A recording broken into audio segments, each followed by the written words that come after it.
दरवाजा तो खुला है। जीजा जी। आइए भाई साहब। कहिए, कैसे हैं? मैं तो ठीक हूँ जीजा जी, आप है कहाँ? इतने दिनों से कोई खैर खबर नहीं। और ये सुनकर तो मैं और भी चिंतित हो गया कि आप यहाँ से नौकरी छोड़ गए हैं। भाई साहब, नौकरी थी कहाँ? नौकरी के बिना ही तनख्वाह ले रहा था।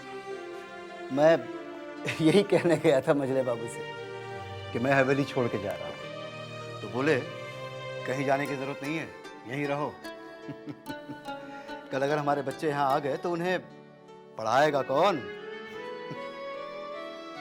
हवेली के इन बच्चों को अपनी अय्याशियों से फुर्सत मिले तब पढ़ेंगे ना। जीजा जी, सुना है आज प्रलय की रात है, सब खत्म हो जाएगा। भाई साहब, आप इन बातों पे विश्वास करते हैं? हाँ? देखिए, ज्ञान के ऊपर भी विज्ञान है।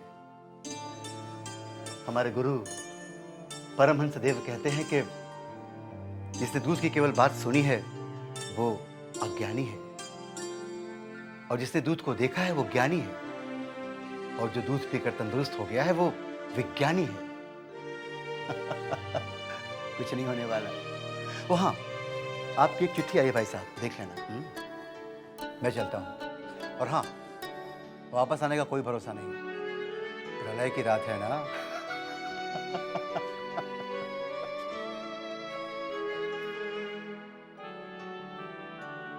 चिट्ठी मेरी? भूतनाथ बाबू।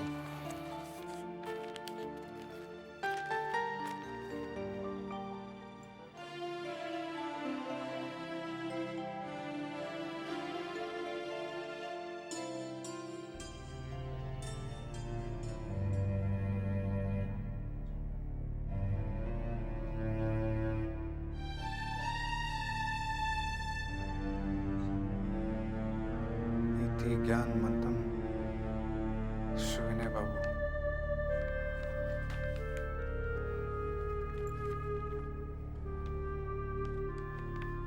ऐसा क्या हुआ? ऐसी क्या विपदा आन पड़ी? मुझे अभी जाना होगा। भगवान करे जीजा जी की बात ठीक हो, कुछ ना हो। और अगर कुछ हो भी गया तो अफसोस नहीं कि जबा से नहीं मिल सका।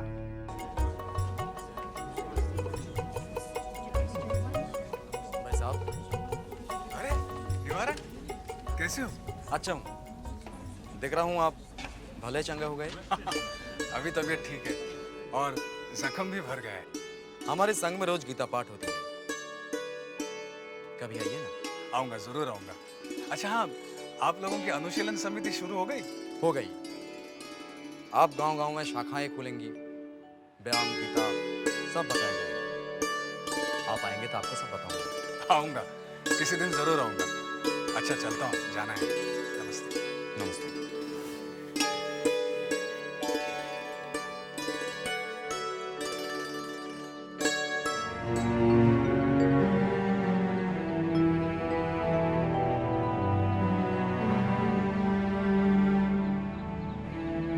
मोहिनी सिंदूर के दफ्तर को ताला क्यों लगा है?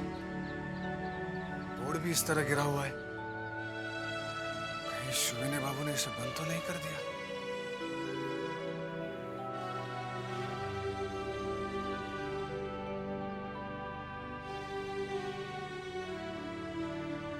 अरे भूतनाथ बाबू, आप? पाठक जी, मोहिनी सिंदूर का दफ्तर क्या बंद हो गया है? जी हाँ, वो तो कहीं भी हुए। जाइए, सुनने बाबू ऊपर है।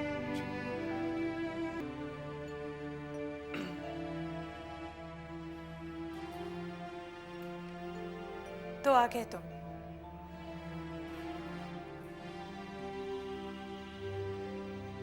पिताजी की चिट्ठी मिली तो ही आए ना?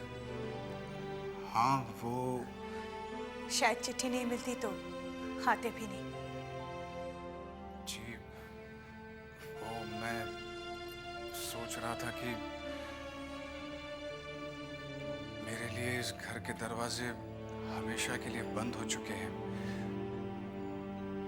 सोच सोच कर अपने ही कसूर से तपता रहा हूं मैं। ये सोचकर घृणा हो जाती थी खुद से कि मैंने आपके पिताजी के स्नेह का लाभ उठाकर विश्वासघात किया है।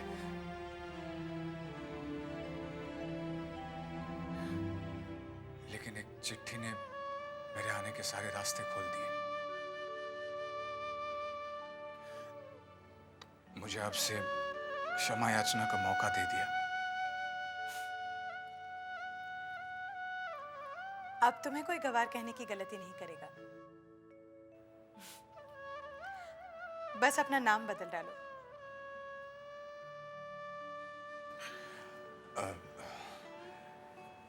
शुविने बाबू ने मुझे किस लिए बुलाया है? अपने ही किसी काम से।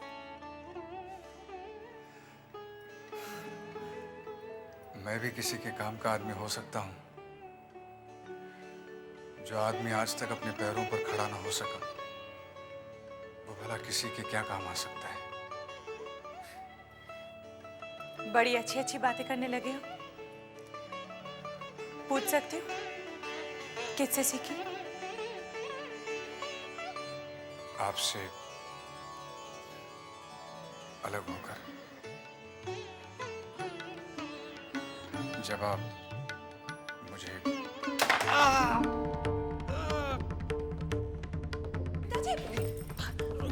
भूतना जल्दी आओ।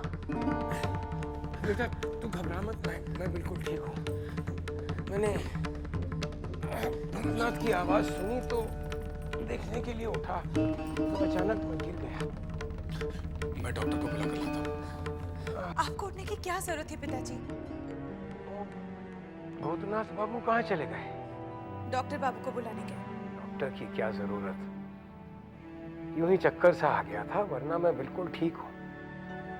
पिताजी आपको आराम की जरूरत है, बिल्कुल बातें मत कीजिए। ठीक है,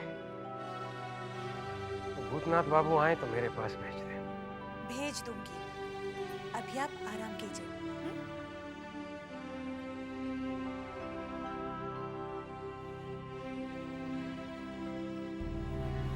जबा, डॉक्टर मिला ही नहीं। जिसे देखो वो प्रलय के डर से डरा हुआ है और पूजा पाठ में लगा है।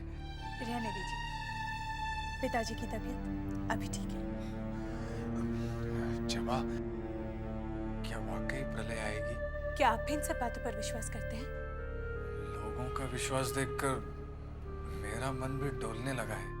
मुझे यकीन है ऐसा कुछ नहीं होगा।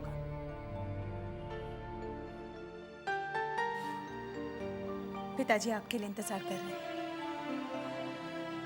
चलें?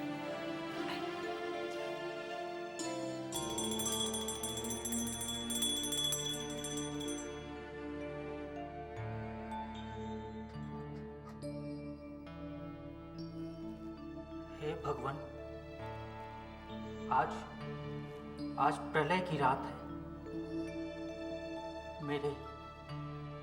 मेरे सारे पापों को क्षमा करना भगवान, मेरे सारे पापों को क्षमा करना।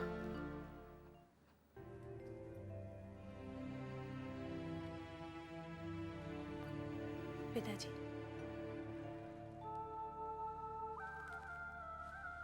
अरे आराम से।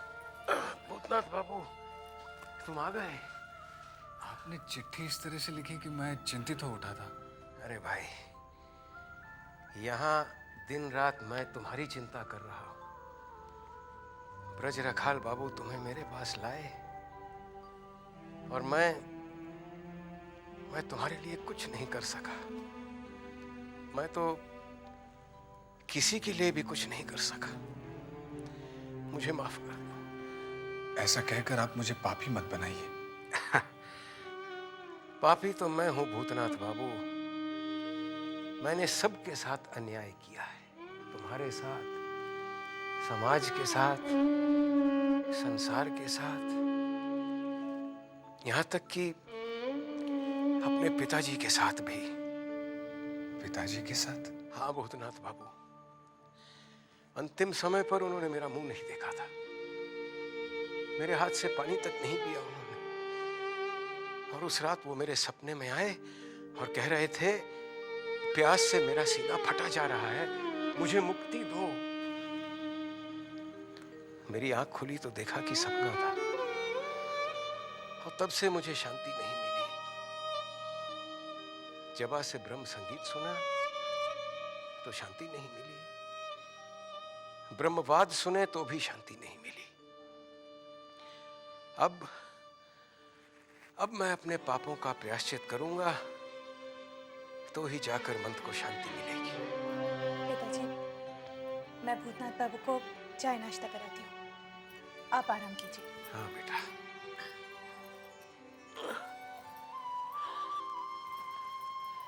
आइए। जी मैं आता हूँ। अच्छा,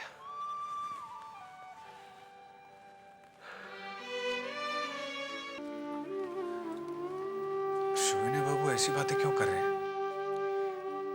माँ के देहांत के बाद से ही। माँ जी का देहांत?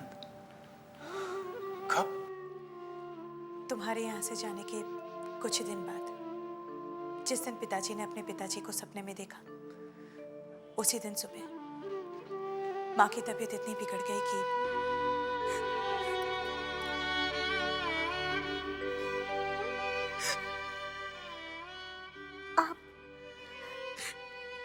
आप रो रहे हैं? बहुत तकलीफ हो रही है ना रानू?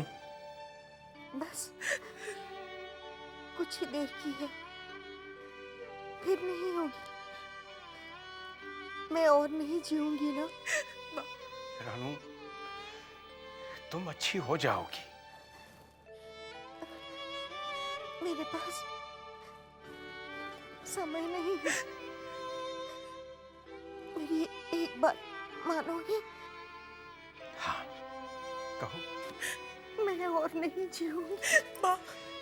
रानू, मुझे मुक्ति दो। रानू, माँ ऐसी बातें नहीं करते माँ।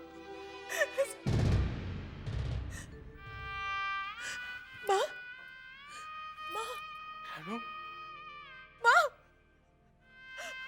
रानू, रानू,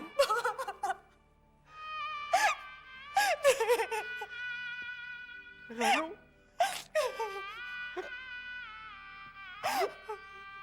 रानू।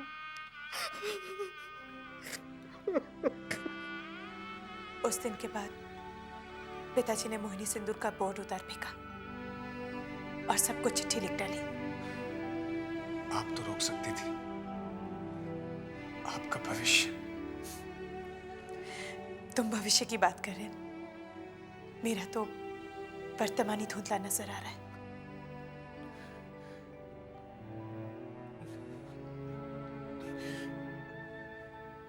मैं चलूं?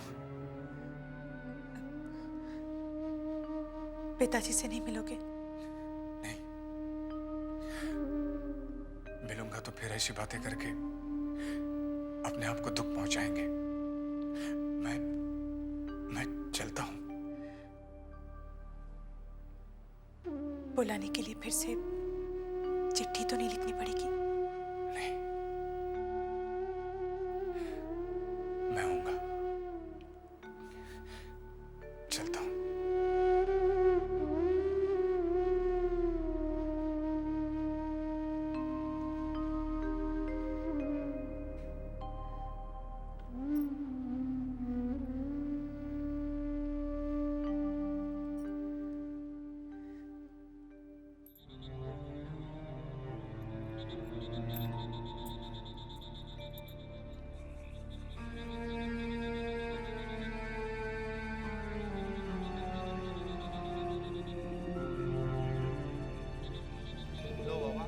ये मेरे जीवन भर की कमाई है कि मैं तुमको देने आया हूँ। पहले ध्यान में नहीं आया? जब सब कुछ खत्म होने को है तो तू मुझे दान देने आया है। ले जा इसे। जब जीवन ही नहीं रहेगा तो इसे लेकर क्या करूंगा? ले जा, जा। ठीक 12 बजे प्रलय होगा, सब कुछ खत्म हो जाएगा। जा, ले जा, जा जा, यहाँ से भाग जा, भाग भाग भाग यहाँ से। आज मैं अपने गांव में होता तो कितना अच्छा होता। मेरे सारे पुरखों की मौत उसी गांव में हुई है, मेरी भी हो जाती। लोचन भैया, ये जो मधुसूदन है ना, ये बहुत बड़ा नमक हराम निकला। अरे जब हमारी पूरी जिंदगी हवेली में बीती है तो हम तो यही मरेंगे और का। बिल्कुल ठीक, तुमने एकदम सही बात कही है बंसी भैया। कैसे हैं आप लोग? आइए मोती बाबू आइए। भाई मैं तो घर पर क्या ही आया हूँ, सब लोग एक ही कमरे में सोए, मगर प्रलय की रात नींद किसे आती है? मैंने भी घर वालों से कह दिया भाई, तुमसे ज्यादा समय मैंने हवेली में बिताया है, तो फिर वहीं जाकर मारेंगे क्यों नहीं? अरे भाई पहले रूपलाल ठाकुर को तो आने दीजिए। प्रलय जब आनी है तो हम सब दोस्त जुदा क्यों रहे, साथ साथ क्यों न मरे? मझले बाबू, रूपलाल अपने दोस्तों के बिना कैसे मर सकता है? जब साथ जिए हैं तो साथ ही मरेंगे। आज की शाम मजले बाबू ने कुछ खास इंतजाम किए हैं। अरे भाई क्यों न करें, हमारा मानना है कि कोई भी इच्छा जो है वो अधूरी नहीं रहनी चाहिए, है? इसलिए हमने शरबत, शराब और भांग के साथ मुजरे के लिए खास तौर से मुन्नी बाई को बुलाया। ऐसे में तो मरने का भी कोई गम नहीं होगा मजले बाबू। क्या बात है, क्या बात। अब बातों ही बातों में समय नष्ट मत कीजिए, चलिए हम अपनी जिंदगी के आखिरी लम्हे को पूरी तरह जी लें।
आज प्रलय की रात है,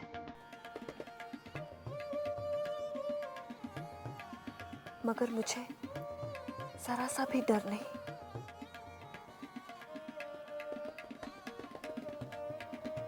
खुशी हो रही है कि जिंदगी में आपके साथ न रहा तो क्या, अंतिम समय में आपके साथ मर तो सकूंगी।